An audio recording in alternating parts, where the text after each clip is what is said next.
Yes, good evening. I'd like to call the special meeting on Wednesday, April 11th, Stillwater Planning Commission to order. Before we get started, if I could have or remind everyone to silence all your pagers or telephone, and I'm going to do mine right now so that I remember to. Sure do appreciate it in advance. Excuse me. One and only item on the agenda this evening is under land use items for discussion and possible action.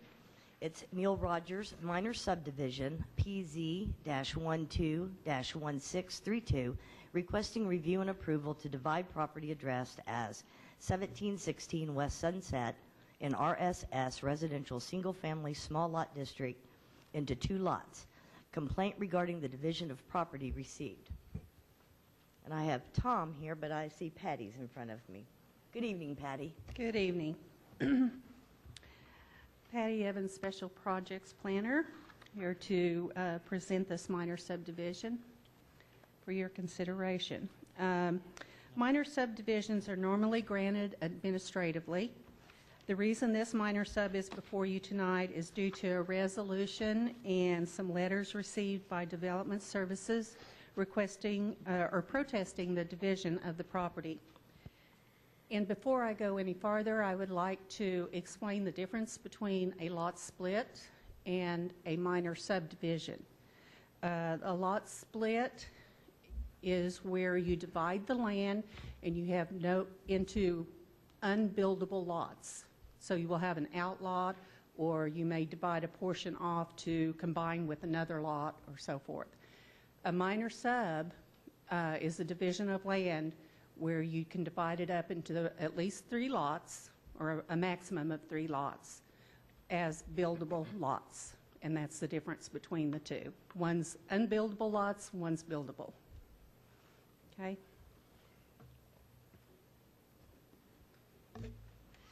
The property shown here in the crosshatched area is located on Sunset in College Garden 2nd section. The property is zoned RSS, small lot single family, as is all the area covered by the Westward Conservation Overlay. The blue areas are zoned public, and this down the middle is a median. This is westbound Sunset, and this is eastbound Sunset on the other side.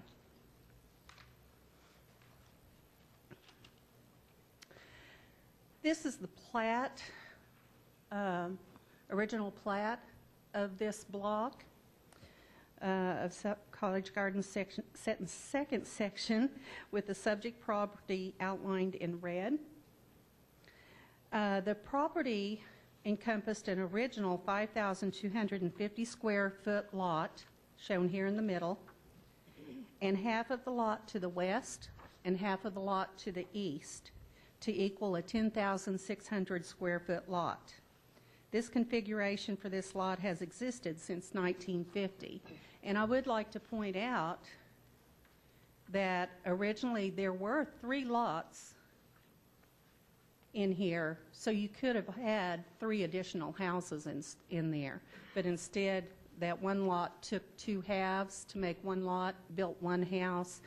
The half lots here were added to the lots on either side of them. So there's 2 halves on either side of that, to the west or Yes. This half here where it says 22 was added to lot 23. And over here where it says lot 20, it was added to lot 19 to make those lots larger, or that parcel larger. Okay. Thank you, Patty. Mm-hmm. This aerial shows the former 2,400 square foot house that was constructed on the property in 1954. The house was destroyed by fire this year. The owner demolished the house and then sold the property to the applicant. This is the survey that is required for the submittal of a minor subdivision. The red line is the 10,600 square foot lot. The blue line down the middle shows how the applicant wants to divide the property. The requirements to approve a minor subdivision in the RSS zoning district include, number 1, both lots have to have street frontage. Number 2, the lots have to be 50 feet wide and 100 feet deep.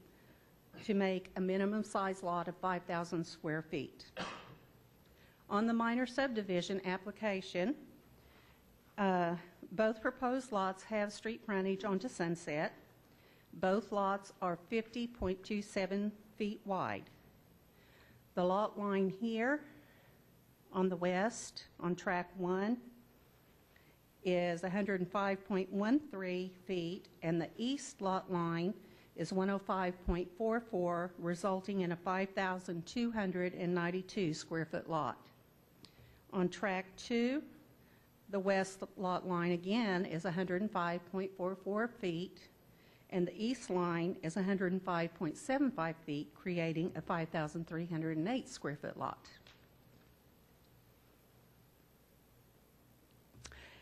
This is a current photo of the property. As you can see, the remainder of the house has been removed, and the lot has been smoothed out or leveled out as a part of that demolition process, and the applicant has installed the required erosion control. As you, this black plastic is the erosion control.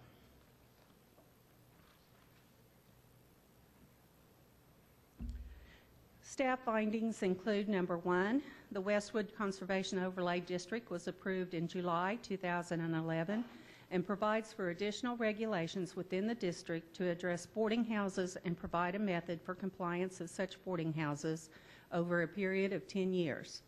Number 2, the Westwood Overlay Ordinance regulates the number of unrelated people in a single dwelling unit to 3 unless a special occupancy permit was obtained by a certain date.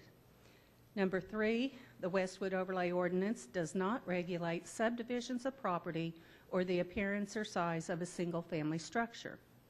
And number 4, the minor subdivision request does meet all applicable state and local codes. Are there any questions? You have any questions or comments for Patty? None? No. Thank you, Patty. At this time, I'd like to open up the public hearing, and before I do, if I can just have a show of hands of anyone that thinks they would like to speak this evening. For the TV viewers, I see about 3 or 4.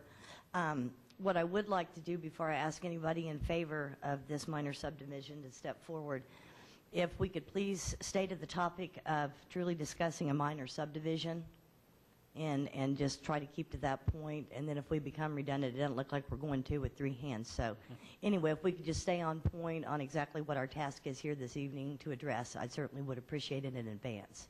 And again, I welcome any and all your comments. At this time, the public hearing is open, and anyone that would like to come and speak in favor of this minor subdivision, please step forward.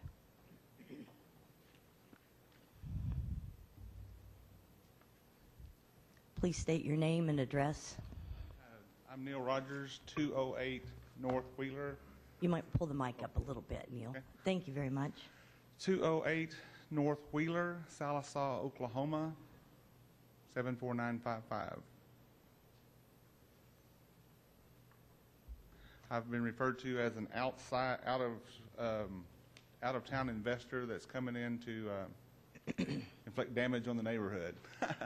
It's my daughter is right back there, and she's the problem. She's the whole cause of this.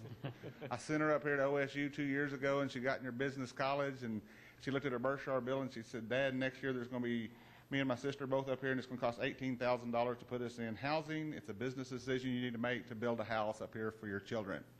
I said, "Great." So I started looking for lots to build houses on, bought one, ended up selling it to somebody else, bought this lot, but in the process spent about probably 8-10 hours in the development to make sure that I was within my rights to be able to develop this property. I'm a real estate attorney. I'm pretty good at following the law, and I'm pretty good at interpreting the law. And so Tom and everybody up there has been great to help me through the process to help me understand the city codes. So I filed for this exactly. I went through it, had my surveyor come all the way from home to make sure he got it exactly right, because the one I use all the time. At the end of the day, I filed for this, and I just asked, first of all, I just appreciate you guys for coming in a week early, because I want a short rope as far as building houses before August, and so I appreciate you guys so much. But if there's any questions, I'll be here, and if anything, do you have any questions of me before we go any further? Does anybody have any questions for Mr. Rogers or comments? Okay, thank you. Thank you. Anyone else in the audience like to speak in favor of this minor subdivision? Seeing none, we'll close that portion. Anyone in the audience like to speak in opposition to the minor subdivision?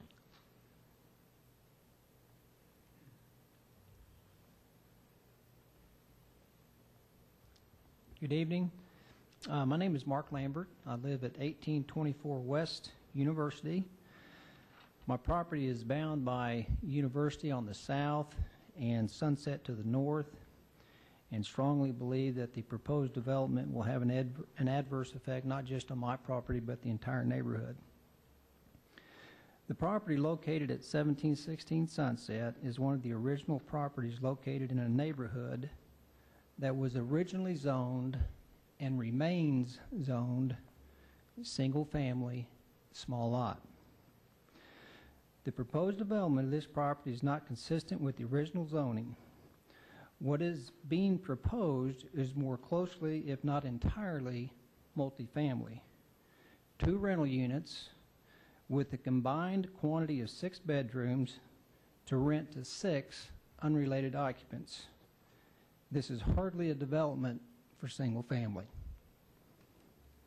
In July of 2011, the City Council unanimously passed Ordinance 3142, of which the stated purpose, and I'm quoting from the ordinance, to facilitate preservation of an existing single-family residential neighborhood by establishing limitations and special requirements on property uses within said area that are consistent with underlying zoning and original construction thereof.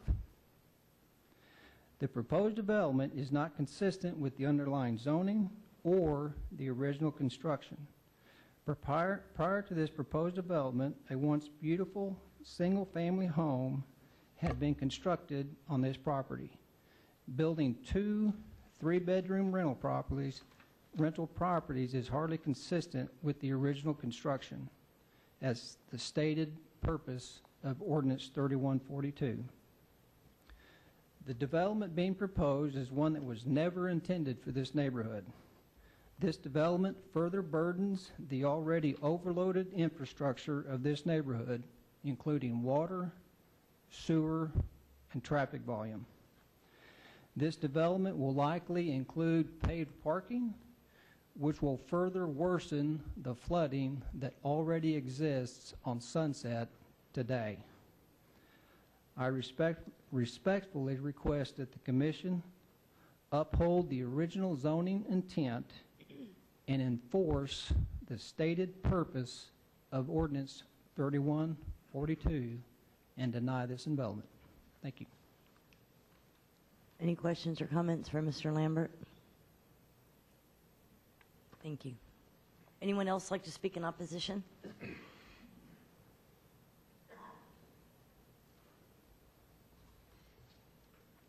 Esteemed Commissioners, my name is Richard Buchanan. I live at 417 South Orchard and have lived there for approximately the last 20 years.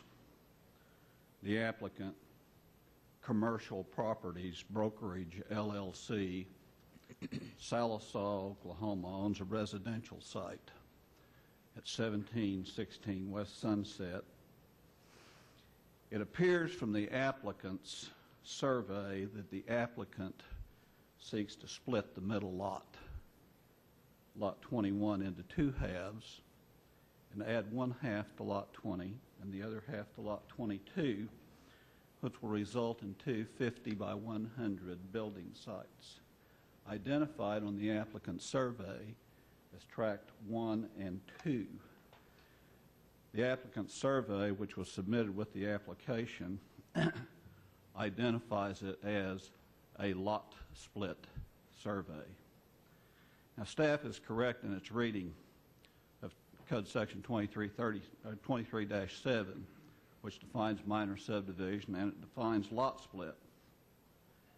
But I'm going to have to respectfully differ with staff, because Section 23-7 only defines, it states no requirements. It states neither requirements nor regulations.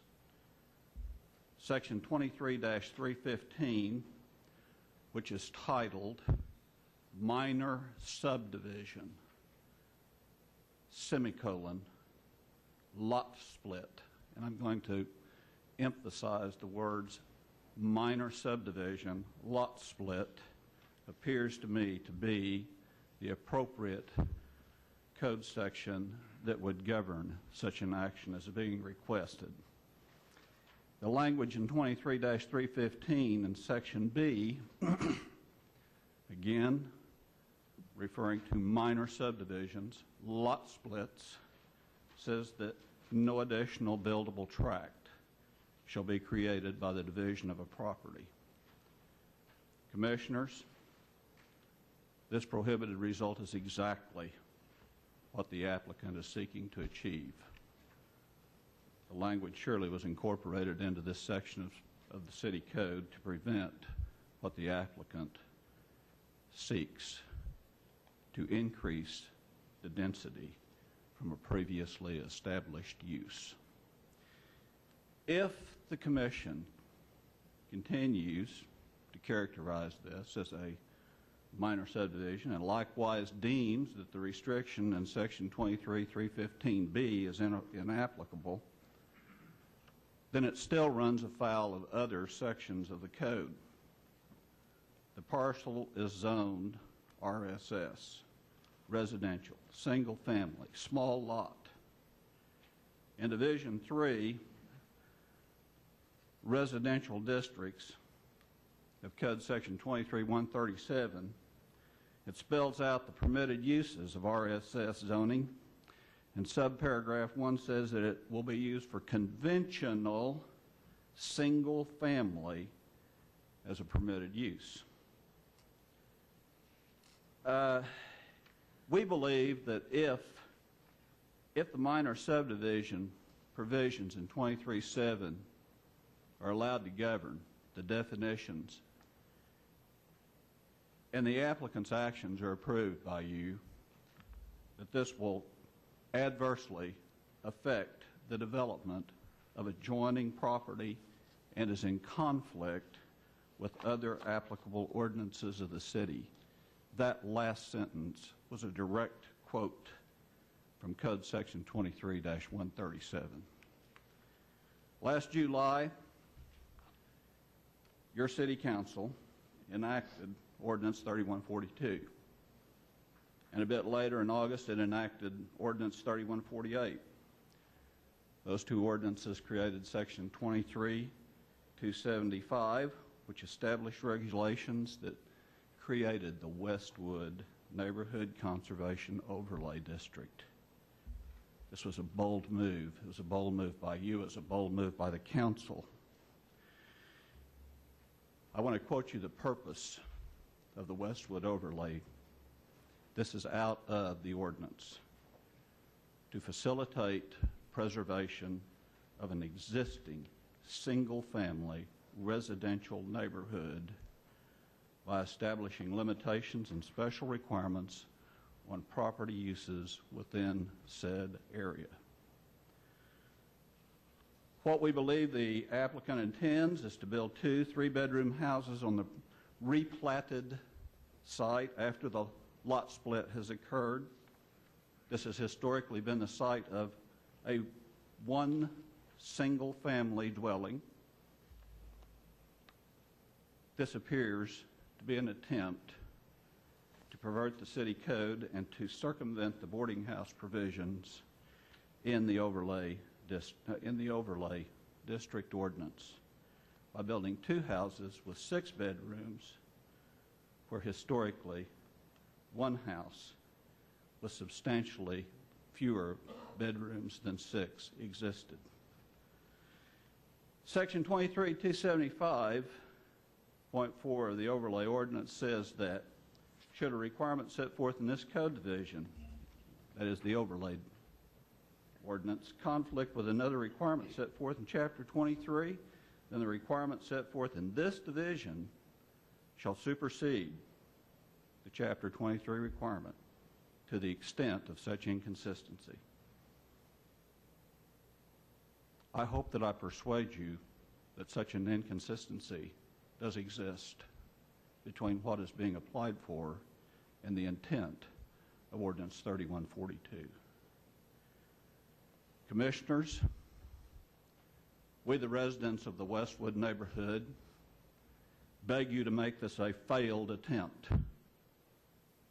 When we owner residents of Westwood were working with the city to craft the overlay district on more than one occasion, out-of-town developers attending our community meetings made the statement, "We like Stillwater because you don't enforce your code like Enid and Ponca City do. It's a whole lot easier to get around your laws." Please use your rejection of this application as a demonstration that Stillwater is not a frontier town where outsiders can ride in, profiteer, take their profits, and subsequently leave us with an abundance of abandoned, ramshackle buildings.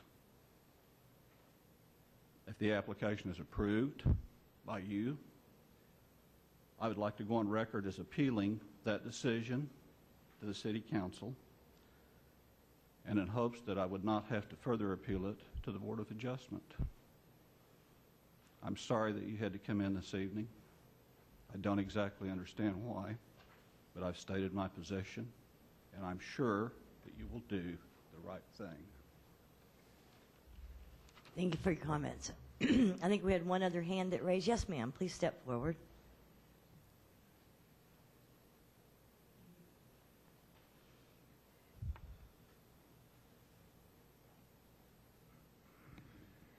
Hi, my name is Robin Anderson. I live at 133 South Monticello Drive.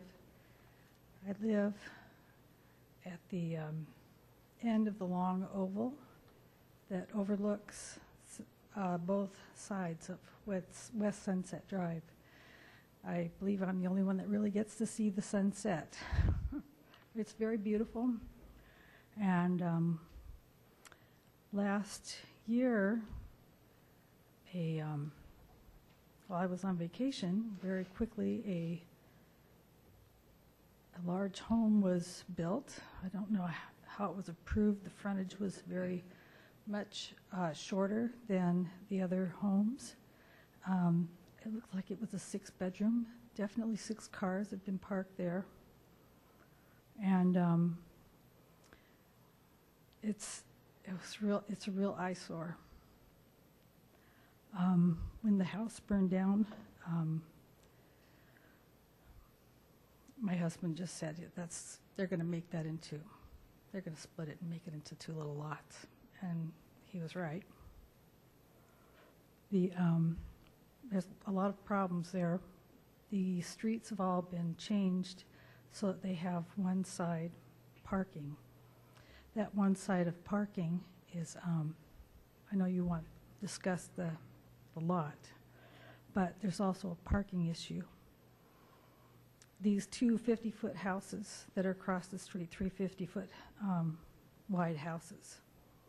One of them has a homeowner in it, and we don't have problems with parking there.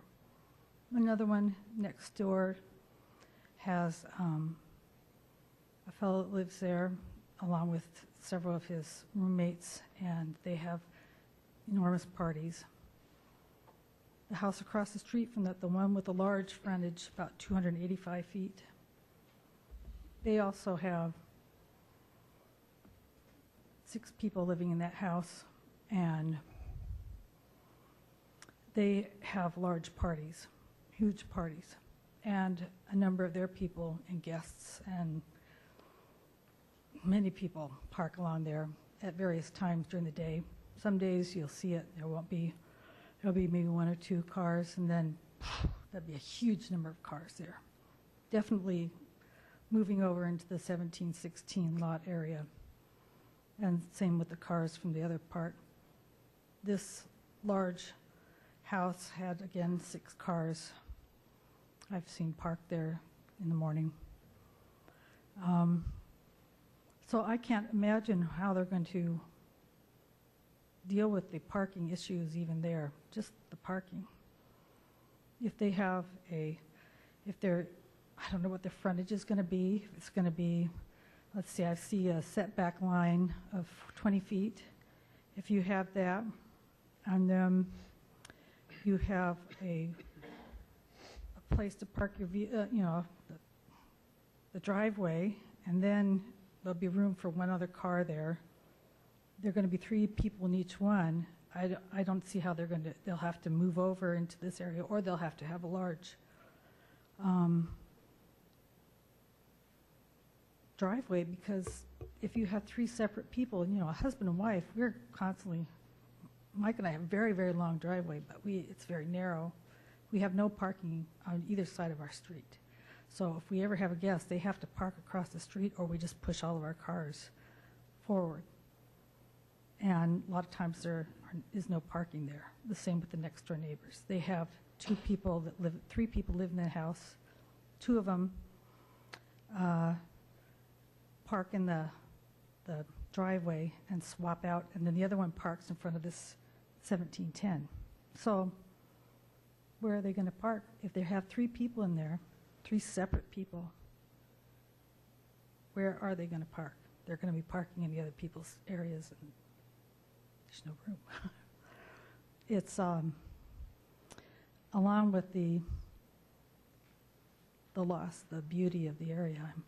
I'm concerned about what they're going to be putting in there. They're looking for something cheap, obviously, for their daughter to stay in, or daughters to stay in. And so I'm assuming, but I don't know, that they're going to not put, they're not going to build homes there. They're going to just build whatever it is that would be the best interest for their financial gain. So it is feeling less and less as I watch different lots in the area being absorbed by this behavior. It's very sad to watch a beautiful neighborhood being destroyed. Is there any other questions? Any questions for Ms. Anderson? Thank you. Thank you very much for your comments this evening.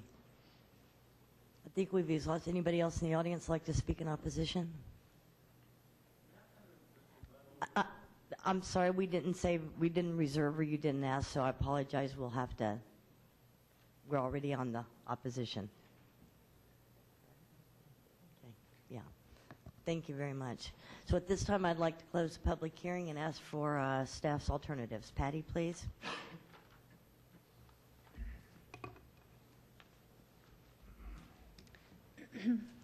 The alternatives are, number 1, accept staff findings and approve the minor subdivision request based upon compliance of the subdivision with local codes. Or number 2, find that the minor subdivision does not comply with the local codes and deny the minor subdivision. Do you have any other questions? Do you have any questions for Patty?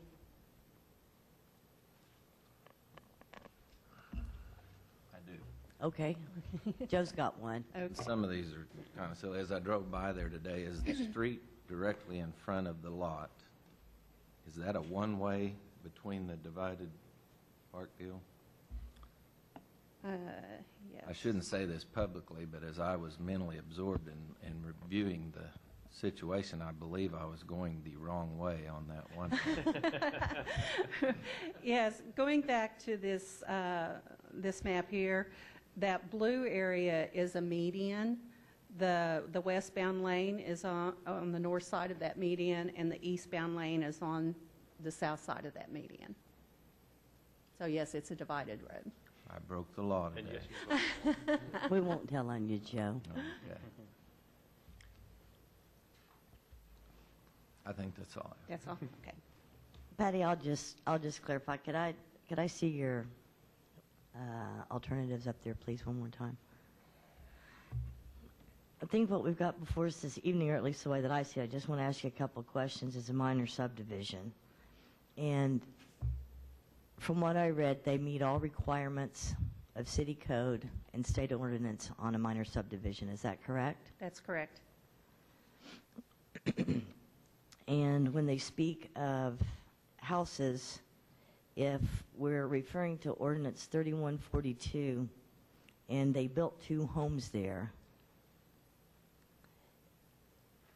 They would still be single-family homes, and they would be governed by our single-family small lot code and requirements. Is that correct? That's correct. And so a rental unit is still a single-family house. It's the use. Right. He could Is rent that it- is that he- correct? Yes, he could rent it to a family, and that's a single-family residential. He could rent it to 3 unrelated people, and that would still be a single family. So the request before us, again, the way you see it, is just a minor subdivision, and all requirements are met by local code and state. Yes. Any questions for Patty before we let her go? I just wanted to clarify that for me. Thank you. Sure. Thanks, Patty. Mm-hmm. Discussion or comment, commissioners? Well, I guess I'd kind of like to wade in. Understand the neighborhood's position. I know there was a lot of hard work put into that overlay district. I feel like maybe with this item in particular, that in looking at that ordinance, that I can't find where that overlay district ordinance would prevent this minor subdivision from happening. It meets all the state and local codes for minor sub. It's going to be 2, from what I understand, single-family homes.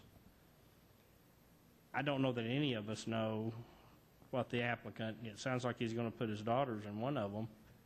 He may be planning to sell the other one. I mean, I don't know that that's for us, especially this body, to determine.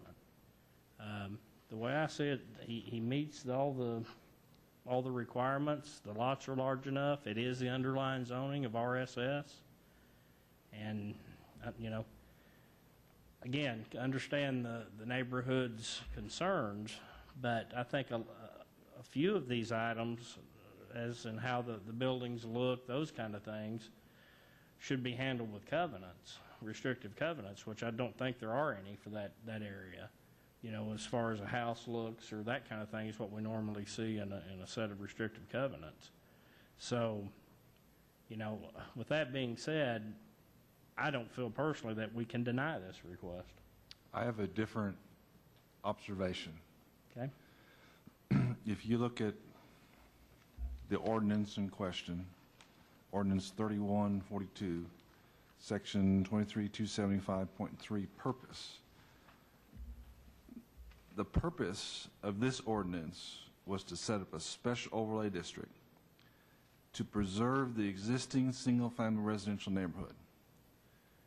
In my opinion, taking a lot split and taking lots of certain sizes and putting them into lots that are significantly smaller does not fulfill the purpose of this overlay district. Therefore, I'm against this lot split. And I Minor believe it's in minor subdivision. I'm against this minor subdivision, and I believe it's in violation of this ordinance passed by the City Council. I'd have to probably agree with Dusty and Becky on that. As a builder, if I bought that lot and I built 2 spec houses there, I could sell those to anybody. They might buy those as a rental unit if it meets the 3-bedroom criteria that we set out in July and set in here and set the criteria for. Then I can't tell that person that might purchase that house, you can't rent this. Now, like Dusty said, we don't know what the applicant plans on doing. I mean, I think everyone in here, we're not naive. I think we have a decent idea that it's probably going to be rental property. But I think it's hard, especially as commissioners, to say and project on what the use of that property is going to be. If I, as an investor, wanted to buy that to build 2 single-family houses, I may plan on family living there. And again, just like Dusty said, it's not to take away from, not what you guys want to hear, but not to take away the effort and the time. I know you guys have put a ton of time into this overlay district, and you've thought about it, and you've worked on it, and I appreciate the effort you've put forth into Stillwater. I just feel as a commission that it meets all the criteria. Go ahead, Joe. I'm the new kid up here, so go easy. I know. Pretty soon I won't be able to use this, but I was not on this commission even when the Westwood situation came forward and whatnot. I've really stewed on this. This stuff's pretty hard. You kind of have to look at the rights of all sides of it, and you can't really judge on what the intent was of the council and the deal. And in a way, you could step back from this and say, well, if the intent of council was to follow this specific situation, you know, that intent kept high-rises from being built. It kept large apartment things from being built, so there's definitely good things that happened, but maybe you could step back from it and say they didn't go far enough, because I think, and the way I kind of read this, our hands are somewhat tied by code, to the way I read it. And as far as whether it's a subdivision, minor subdivision, or a lot split, I don't think it matters who referred to that when they did the application. It's what it kind of truly is. And in my new understanding of this particular process, I do think that we're almost kind of infringing on the, you know, if you look at the lots of all the other sizes of the lots around that particular place, they're the same size in that scenario. So it's whether or not they have the right to do the minor subdivision thing like that. And you know, I hate it because I'm from small town America, and I get it. I get what Westwood's doing. I have a son in that district with a property in that. I don't know if that is a recusing factor. I wouldn't think so in a little town like this. But this is tough stuff, guys, and we're really trying to do the right thing. And there are other avenues that have more leeway, in my opinion, to look at this situation differently. But the way that I view this and the rights of all parties involved, I don't think personally that I see that we can deny it in that sense. But that's my take from the new guy. Thank you, Joe, for those comments. I'm going to agree with Joe, and I'll just hopefully take out a little emotion off of this. We did come to a special meeting. A minor subdivision, I've always said, by this body, we go by a strict meaning of black and white, and we follow code. And code is not in, it's not necessarily intent, it is in black and white. And I am going to agree with Dusty that in the ordinance of Westwood, I could not find where it upheld any thing that would be lacking of accepting a minor subdivision. Didn't mean I didn't try, and I didn't read it 4 times. I read it 4 times, by the way. So anyway, with that in mind, Chair will entertain the thought of a motion. Well, I'll go ahead and make a motion to accept staff's findings and approve the minor subdivision request based upon compliance of the subdivision with local codes. Second. Please vote. That minor subdivision does pass this evening, 4-1. With that in mind, nothing else on the agenda this evening. Chair would entertain the thought of adjournment. Move to adjourn. 2 seconds.